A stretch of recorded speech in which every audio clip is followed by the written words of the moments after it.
केदारनाथ मंदिर की स्थापना कैसे हुई, इस संबंध में तमाम कहानियां हैं, लेकिन सबसे प्रचलित कहानी है महाभारत की। महाभारत के युद्ध में पांडवों ने कौरवों का संहार किया।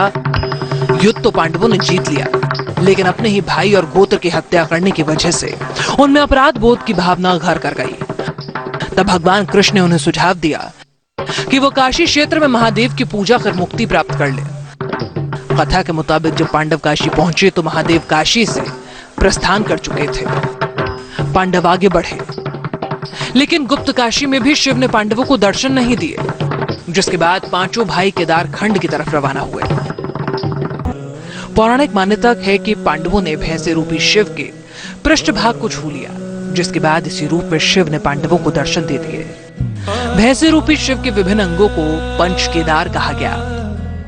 महामहेश्वर में महिष रूपी शिव की नाभि की पूजा की जाती है। तुंगनाथ में महिष रूपी शिव की पूजा और हृदय की पूजा होती है। रुद्रनाथ में महिष रूपी शिव के मुख की और कल्पेश्वर में जटाओं के रूप में महादेव की पूजा की जाती है। केदारनाथ जी के साथ साथ पंच केदार है।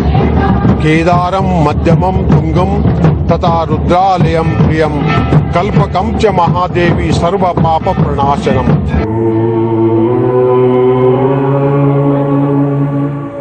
पंच केदार में सबसे ज्यादा महत्व केदारनाथ के दर्शन का है। स्कंद पुराण के केदार खंड में लिखा हुआ है, अगर कोई केदारनाथ का दर्शन किए बिना बद्रीनाथ की यात्रा करता है तो फिर उसे यात्रा का फल नहीं मिलता। केदारखंड में कहा है अकृत्वा दर्शनम पुण्यम केदारस्य अगनाशिनः योगच्छेद बदरी तस्य यात्रा निष्फलताम ब्रजेत। इसका मतलब ये होता है कि केदारनाथ के दर्शन के बिना जो बद्रीनाथ का दर्शन करता है उनका यात्रा सफल नहीं होता है। इसीलिए पहले सर्वप्रथम केदारनाथ जी का दर्शन करना चाहिए, बाद में बद्रीनाथ का दर्शन करना चाहिए। ओम नमः शिवाय, ओम नमः शिवाय, ओम नमः शिवाय, ओम नमः शिवाय। केदारनाथ का मंदिर पर्वतराज हिमालय की केदार चोटी पर मौजूद है। केदार पर्वत की एक तरफ मंदाकिनी का प्रवाह है और दूसरी तरफ कलकल करती अलकनंदा बहती है। मंदाकिनी के तट पर केदारनाथ का मंदिर है और अलकनंदा के तट पर बद्रीनाथ का भव्य प्रसाद है। देवप्रयाग वो जगह है जहां अलकनंदा और मंदाकिनी की धाराएं मिलती हैं और यहीं पर गंगोत्री से गंगा भी निकलती है। पौराणिक मान्यता है कि केदारनाथ के मंदिर में 6 महीने मनुष्य पूजा करते हैं और फिर 6 महीने देवता। मंदिर के कपाट 6 महीने के लिए बंद कर दिए जाते हैं। शीतकाल में केदारनाथ का मंदिर पूरी तरह बर्फ में ढक जाता है। जन सामान्य के लिए तब मंदिर बंद कर दिया जाता है और ग्रीष्मकाल शुरू होने पर दोबारा मंदिर के कपाट खोले जाते हैं। मंदिर के कपाट बंद करने और खोलने का मुहूर्त भी निकाला जाता है। सामान्यतः नवंबर महीने की 15 तारीख से पहले मंदिर के कपाट बंद कर दिए जाते हैं और 6 महीने बाद मई के पहले हफ्ते में कपाट खोले जाते हैं। यूं तो केदारनाथ ज्योतिर्लिंग के रूप में मंदिर के गर्भगृह में विद्यमान है, लेकिन केदारनाथ की पंचमुखी प्रतिमा भी मंदिर में ही मौजूद रहती है। जब मंदिर के कपाट बंद किए जाते हैं तो पंचमुखी केदारनाथ को उखी मठ लाया जाता है। उखी मठ के बारे में कहा जाता है कि वो जगह है जहां भगवान कृष्ण के पौत्र अनिरुद्ध का बाणासुर की बेटी उषा से विवाह हुआ था। डोली की फूल मालाओं से सजावट होती है। डोली यात्रा में मिलिट्री बैंड भी आगे आगे चलता है। जवान शिव गीतों की धुन पर मिलिट्री बैंड बजाते हैं। धूमधाम से भोलेनाथ की सवारी निकलती है। से केदारनाथ तक की दूरी करीब 60 किलोमीटर है। भक्त पैदल ही ये यात्रा पूरी करते हैं। मिलिट्री बैंड भी पंचमुखी प्रतिमा के साथ केदारनाथ मंदिर तक जाता है। रास्ते में जो गांव पड़ते हैं वहां के लोग भी डोली यात्रा में शामिल होकर महादेव की पूजा अर्चना करते हैं।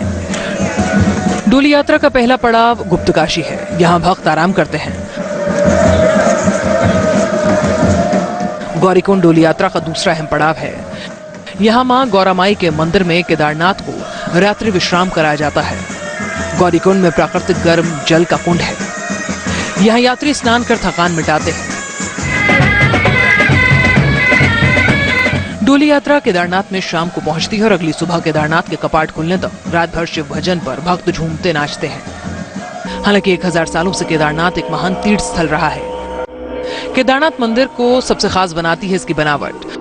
जून 2013 में आई भीषण आपदा में भी जब इस मंदिर के चारों तरफ बनाया हुआ हर इंसानी ढांचा नष्ट हो गया, तब भी केदारनाथ का मंदिर अविचल, तटस्थ और दृढ़ता के साथ खड़ा रहा। मंदिर 6 फीट ऊंचे एक चबूतरे पर खड़ा है। ये चबूतरा बड़े बड़े पत्थरों को इंटरलॉक कर बनाया गया है। मंदिर की दीवार और छत भूरे पत्थरों से बनाई गई है। मंदिर 85 फीट ऊंचा और 187 फीट लंबा और 80 फीट चौड़ा है। मंदिर के आगे के हिस्से पर लकड़ी की छत है जिसके ऊपर तांबा मढ़ा गया है। मंदिर का शिखर सोने की तरह चमकता है। केदारनाथ मंदिर वैज्ञानिकों को भी हैरत में डालता है। अचरज की बात यह है कि आखिर इतने भारी पत्थरों को इतनी ऊंचाई पर लाया तो कैसे गया होगा। 1000 साल से भी ज्यादा वक्त तक ये मंदिर कैसे टिका रहा। वैज्ञानिक मानते हैं कि 13वीं शताब्दी से 17वीं शताब्दी तक केदारनाथ बर्फ में दबा रहा, फिर भी यह सुरक्षित रहा। रुद्रप्रयाग जिले में केदारनाथ के पास त्रिजुगी नारायण का मंदिर भी पर्यटकों के विशेष आकर्षण का केंद्र रहा है। मान्यता यह है कि वही जगह है जहां शिव और पार्वती का विवाह हुआ। यह विवाह का मंडप है। माना जाता है कि जब विवाह हुआ होगा तब से ही यह अखंड धुनी जल रही है।